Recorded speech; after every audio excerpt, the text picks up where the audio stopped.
বন্ধুরা, কোনো রকম ছানা তৈরির ঝামেলা ছাড়াই খুব সহজভাবে মাত্র 5 টাকার সুজি ও গুঁড়ো দুধ দিয়ে নরম রসালো এক হাঁড়ি ল্যাংচা তৈরি করব, তাও আবার চিনি ছাড়াই। স্বাদে গন্ধে অপূর্ব, মুখে দিলেই মিলিয়ে যাবে। আর মিষ্টিগুলো দেখেই বুঝতে পারছেন কতটা সুন্দর, একদম দোকানের মতো দেখতে হয়েছে আর তেমনই রসালো। হঠাৎ করে মিষ্টি খেতে ইচ্ছে হলেই একদম ঘরে থাকা সামান্য উপকরণ দিয়ে ঝটপট বানিয়ে ফেলুন। বাড়ির প্রত্যেকের ভীষণ পছন্দ হবে।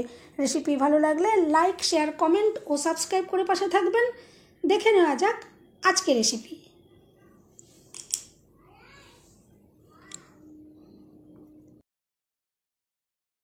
নমস্কার বন্ধুরা, আমি পাপড়ি পদ্মাবতী ফুড ক্রিয়েশনে আপনাদের সবাইকে স্বাগত।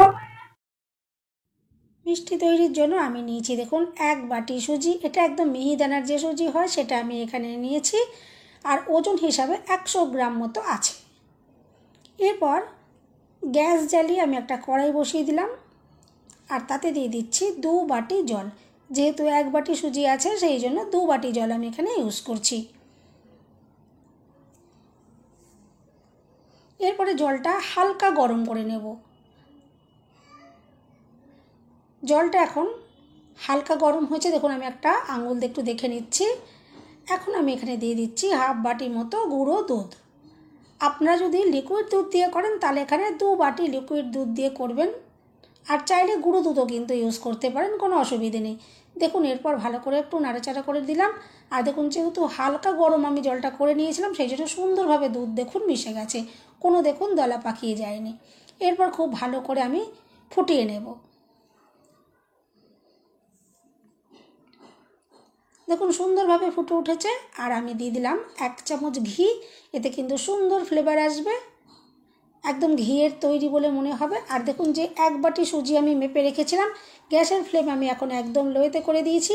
আর এক হাতে সুজি অল্প অল্প করে দিয়ে দিচ্ছি, আর দেখুন আরেকটা হাতে খুন্তি দিয়ে খুব ভালো করে নাড়াচাড়া করে আমি মিশিয়ে নিলাম।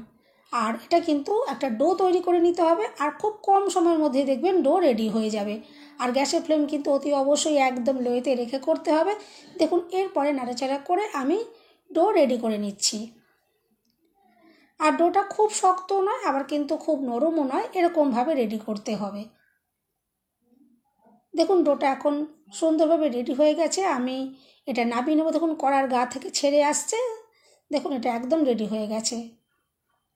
আর যখন এরকম কড়ার গা থেকে ছেড়ে আসবে তখনই বুঝতে পারা যাবে যে এটা রেডি হয়ে গেছে। এখন দেখুন এটা আমি কড়াই থেকে নামিয়ে নেব। আর রেডি হয়ে যাওয়ার সাথে সাথেই কিন্তু এটা কোনো একটা থালার ভেতরে বা কোনো জায়গায় এটা ঢেলে নিতে হবে, কড়াইয়ের মধ্যে কিন্তু রেখে দিলে হবে না। দেখুন আমি কড়াই থেকে এটা একটা থালার মধ্যে নামিয়ে নিলাম।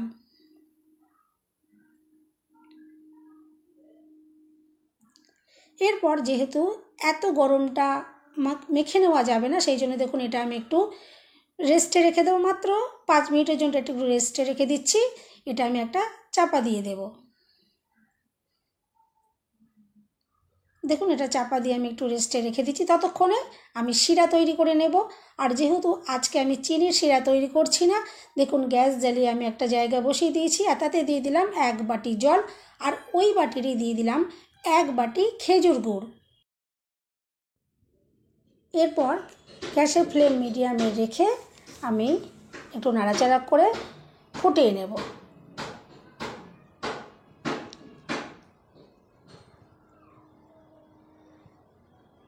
দেখুন এখন ভালো করে ফুটে উঠেছে।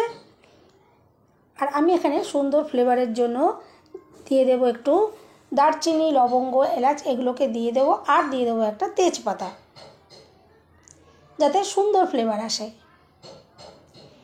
আর আমি এখানে যে মাপটা করেছি 1 বাটি জল আর 1 বাটি গুড়, আপনারা কিন্তু এটা ডবল করে নেবেন, কারণ আমার কম পড়েছিল। আমি পরে আরও 1 বাটি গুড় আর 1 বাটি জল দিয়ে শিরাটা বানিয়ে নিয়েছিলাম। আপনারা তাই আগে যদি করে নেন তাহলে কিন্তু সুবিধে হবে। দেখুন এরপর খুব সুন্দরভাবে এটা ফুটে উঠেছে, আর ফুটে ওঠার পর আমি আরও মিনিট 2 ভালো করে এটা ফুটিয়ে নেব। আপনারা চাইলে কিন্তু চিনি দিয়েও তৈরি করতে পারেন।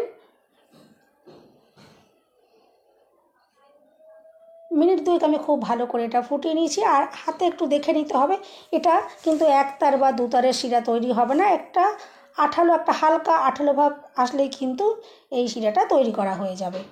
আর এই শিরা কিন্তু খুব একটা গাঢ় করা যাবে না, তাহলে কিন্তু মিষ্টির মধ্যে রস শোপ করবে না, আর মিষ্টিগুলো তাহলে কিন্তু রসালো তৈরি হবে না। এখন দেখুন একটা হালকা একটা চিপচিপে ভাব এসেছে, একদম শিরাটা কিন্তু রেডি হয়ে গেছে।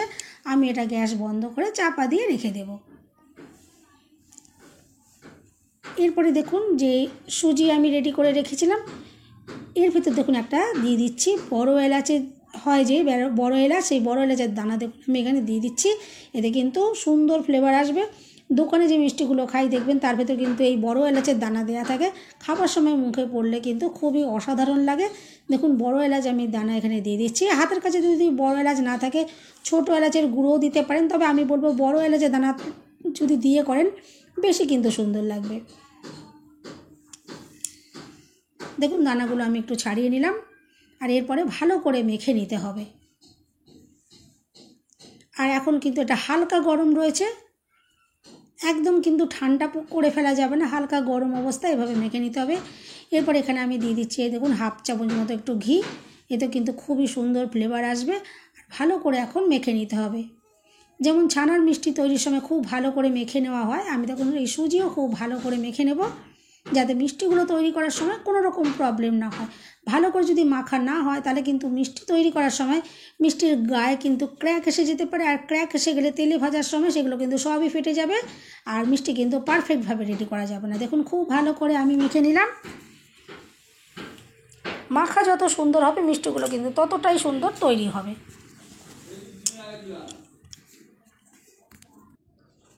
দেখুন খুব ভালো করে আমি মেখে নিলাম। এরপর মিষ্টি তৈরি করার আগে দেখুন আমি এখান থেকে লেচি তৈরি করে নিচ্ছি। এভাবে যদি লেচি তৈরি করে নেওয়া হয় তাহলে কিন্তু প্রত্যেকটা মিষ্টি একদম সমান মাপের তৈরি হবে। আমি এখানে ছোট ছোট মিনি ল্যাংচা তৈরি করেছি, আপনারা কিন্তু চাইলে বড় বড়ও তৈরি করতে পারেন। দেখুন আমি প্রত্যেকটা লেচি এভাবে তৈরি করে নিচ্ছি। আর লেচিগুলো সব তৈরি করে নেওয়ার পরে তারপরে আমি এখান থেকে মিষ্টি শেপ দিয়ে মিষ্টিগুলোকে রেডি করে নেব। দেখুন লেচিগুলো রেডি হয়ে গেছে, এরপর আমি মিষ্টি তৈরি করে নিচ্ছি। প্রথমে দেখুন একটু হাত দিয়ে গোল করে নেওয়ার পর তারপর দেখুন দুটো হাতে তালু দিয়ে এভাবে একটু ঘষে দিলেই কিন্তু দেখুন এরকম লম্বা শেপের একদম ল্যাংচার যে শেপটা সেটা দেখুন চলে আসলো। আর গায়ে দেখুন কোনো রকমের কিন্তু ফাটল সৃষ্টি হয়নি।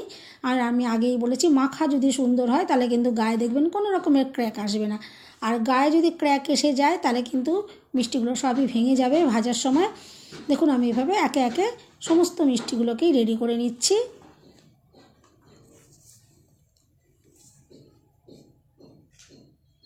দেখুন মিষ্টিগুলো আমি রেডি করে নিয়েছি। এরপর এগুলোকে ভেজে নিতে হবে, তার জন্য ফ্রাই প্যান বসিয়ে দিয়েছি, আর তাতে দেখুন কিছুটা সাদা তেল আমি গরম করে নিয়েছি। চাইলে কিন্তু এই সাদা তেলের সাথে আপনারা একটু ঘিও মিশিয়ে দিতে পারেন। আর মিডিয়াম গরম করে নিয়েছি তেল, হালকা গরম বা খুব বেশি গরম এরকম কিন্তু করা যাবে না। মিডিয়াম গরম তেল মধ্যে আমি দেখুন এই মিষ্টিগুলো দিয়ে দিলাম, আর গ্যাসের ফ্লেমও আমি এখন মিডিয়ামে রেখেছি। এরপর দেখুন প্রথম অবস্থায় কিন্তু হাতা বা খুন্তি কোনো কিছু দিয়ে নাড়াচাড়া করা যাবে না, এরকম ফ্রাই প্যানের হাতলটা ধরে একটু নাড়াচাড়া করে এগুলোকে রেডি করে নিতে হবে। দেখুন এভাবে একটু নাড়াচাড়া আমি করে দিয়েছিলাম, আর এগুলো দেখুন এমনিতেই এগুলো উল্টে পাল্টে যাচ্ছে, আর এইভাবে কিন্তু ভেজে নিতে হবে। যখন কিছুটা ভাজা হয়ে যাবে তারপরে কিন্তু হাতা বা খুন্তি দিয়ে এগুলো ভেজে নেওয়া যাবে, নাহলে কিন্তু মিষ্টি শেপগুলো নষ্ট হয়ে যাবে বা ভেঙে যেতে পারে। আর এখন দেখুন সুন্দর কালার চলে এসছে, আর যখন এরকম সুন্দর কালার চলে আসবে দেখুন ভাজার সময় আপনারা খেয়াল করুন একটা মিষ্টিও কিন্তু দেখুন ভেঙে যায়নি বা ফেটে যায়নি, কোনো রকমের নষ্ট হয়ে যায়নি। বন্ধুরা রেসিপিটা ভালো লাগলে একটা লাইক দিতে কিন্তু একদম ভুলবেন না। চ্যানেলটা সাবস্ক্রাইব করে আমার পাশে থাকার অনুরোধ রইল। বেল বাটন ক্লিক করে রাখবেন, আমি যখনই নতুন ভিডিও আপলোড করব সঙ্গে সঙ্গে নোটিফিকেশান সবার আগে আপনার কাছে পৌঁছে যাবে। দেখুন মিষ্টিগুলো ভেজে আমি তেল ঝরিয়ে তুলে নিয়েছি। এরপরে যে শিরাটা আমি রেডি করে রেখেছিলাম, এখন হালকা গরম শিরার মধ্যে কিন্তু এই গরম মিষ্টিগুলো দিতে হবে। সেটা যেন খুব বেশি গরম না থাকে, আবার যেন একদম ঠান্ডা যেন না থাকে। দেখুন হালকা গরম রয়েছে, এই হালকা গরম শিরার মধ্যে আমি মিষ্টি ভেজে দিয়ে দিলাম, আর বাকি মিষ্টিগুলো ঠিক আমি একইভাবেই ভেজে নেব, আর সেগুলোকেও আমি দেখুন এই শিরার ভেতরে দিয়ে দেবো। আর এভাবে দেওয়ার পর চাপা দিয়ে রাখতে হবে। দেখুন বাকি মিষ্টিগুলো আমি ভেজে রেডি করে নিয়েছি, আর দেখুন শিরার ভেতরে দিয়ে দিয়েছি, আর এরপর আমি চাপা দিয়ে রেখে দেবো 1 ঘন্টার জন্য রেস্টে। 1 ঘন্টা পর আমি আপনাদেরকে দেখাচ্ছি। দেখুন মিষ্টিগুলো শিরা টেনে কত সুন্দর বড় বড় হয়ে ফুলে উঠেছে। আর প্রত্যেকটা মিষ্টি কিন্তু দেখুন একদম রসে টইটম্বুর হয়ে গেছে। দেখুন কতটা যে নরম হয়েছে, আমি আশা করছি আপনারা কিন্তু দেখে বুঝতেই পারছেন। এরপর এখান থেকে মিষ্টি আমি আপনাদেরকে ভেঙেও দেখাবো, দেখবেন ভেতর থেকে যে কতটা সুন্দরভাবে তৈরি হয়েছে। কোনো রকম ভেতরে কিন্তু দলা পাকিয়ে নেই বা গুটলি পাকিয়ে নেই। আর প্রত্যেকটা মিষ্টি কিন্তু সুন্দর ভিতর পর্যন্ত একদম রস শোপ করেছে। আর আমি দেখুন একটা মাটির হাঁড়ির ভেতরে একটু দেখুন এগুলো সাজিয়ে নিচ্ছি। আর দেখুন শিরাটা ওপর থেকে একটু দিয়ে দিচ্ছি। আর চিনি ছাড়াই কিন্তু দেখুন কত সুন্দরভাবে মিষ্টি কিন্তু দেখুন তৈরি করা যায়। যেহেতু আমি এটা খেজুর গুড় দিয়ে তৈরি করেছিলাম, এর কিন্তু সুন্দর ফ্লেভার আছে। মিষ্টিগুলো কিন্তু খুবই অসাধারণ লাগবে। আপনারা কিন্তু এভাবে ট্রাই করে দেখতে পারেন। দেখুন মিষ্টি আমি আপনাদেরকে দেখিয়ে দিচ্ছি যে কতটা নরম হয়েছে। এরপর ভেঙেও আপনাদেরকে দেখাবো, দেখবেন ভেতর থেকে কতটা সুন্দরভাবে তৈরি হয়েছে। আর দেখুন একদম দোকানের মতন দেখতে লাগছে। একটা মিষ্টিও দেখুন ভেঙে যায়নি বা ফেটে যায়নি। আর রসে তো একদম টইটুম্বুর। একটা মিষ্টি দেখুন আমি আপনাদেরকে একটু কেটে এখন দেখাই, দেখবেন আপনারা কিন্তু দেখেই বুঝতে পারবেন। আর কাটাটা দেখে তো আপনারা বুঝতেই পারছেন যে কতটা নরম তুলতুলে আর রসালো তৈরি হয়েছে। আর খেতে কিন্তু অত্যন্ত সুন্দর। আর এলাচের যে দানা আমি দিয়েছিলাম, এটা যখন মুখে পড়বে একদম অসাধারণ লাগবে। বন্ধুরা, রেসিপিটা ভালো লাগলে একটা লাইক দিতে কিন্তু একদম ভুলবেন না। চ্যানেলটা সাবস্ক্রাইব করে আমার পাশে থাকার অনুরোধ রইল। সবাই সুস্থ থাকবেন, ভালো থাকবেন। দেখা হবে নেক্সট ভিডিওতে।